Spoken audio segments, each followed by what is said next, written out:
ça permet aussi d'un moyen de sauver de l'argent, c'est-à-dire que tu travailles pour le free accommodation et parfois peut-être la nourriture, tout dépend où tu tombes.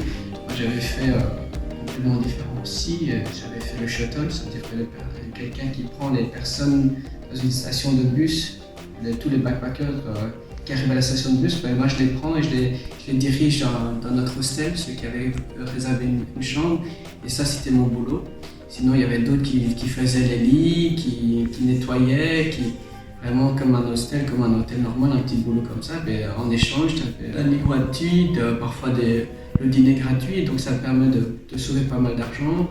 J'ai fait serveur aussi, j'ai fait barman. Donc vraiment des petits boulots à droite qu'on trouve via des gens ou via des annonces. J'ai travaillé dans une ferme. Cette ferme, je l'ai eu via aussi en fait une autre personne. Et lui, il m'a donné un contact, j'ai eu le boulot. Et après, quand on a travaillé dans cette ferme, je suis resté 2 mois et demi. Je suis tombé sur une bonne ferme. Franchement, une très très bonne ferme, très très réglo. Top 3 des fermes en Australie. Et c'était une ferme de houblon. Donc on faisait des récoltes.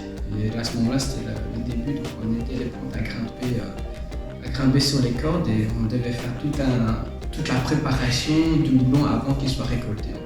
Et avec les gens que j'ai rencontrés de toute nationalité, donc c'était génial.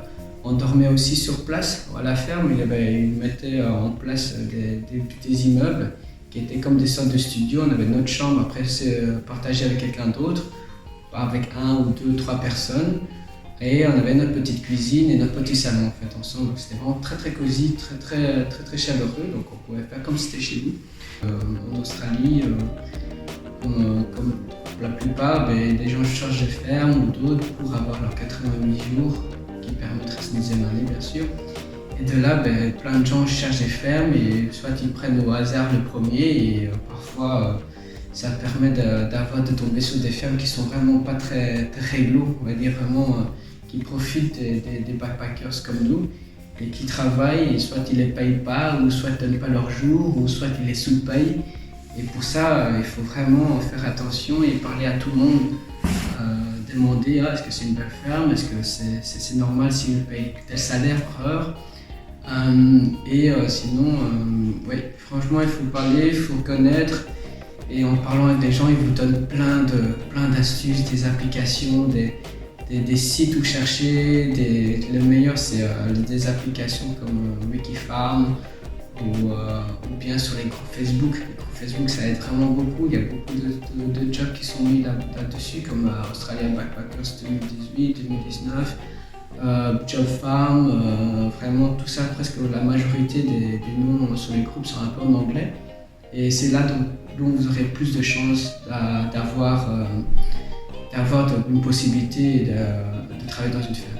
Et la majorité dans une bonne ferme. Simplement, voilà, c'est à vous de chercher pour voir si c'est une bonne ou une mauvaise ferme.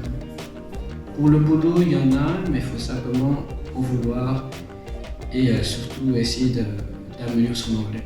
Son anglais est assez important là-bas.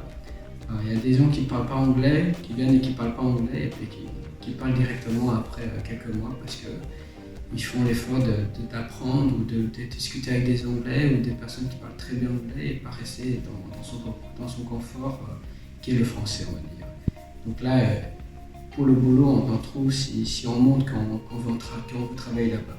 Si tu déposes ton CV et que tu fais rien d'autre, ça, ils s'en foutent. Ils en ont des milliers et des milliers. Donc ça sert à rien, il faut trouver et aller là-bas. Si tu veux ce boulot, absolument, tu vas presque tous les jours jusqu'à qu'il en ait marre en fait. Franchement, c'est comme ça.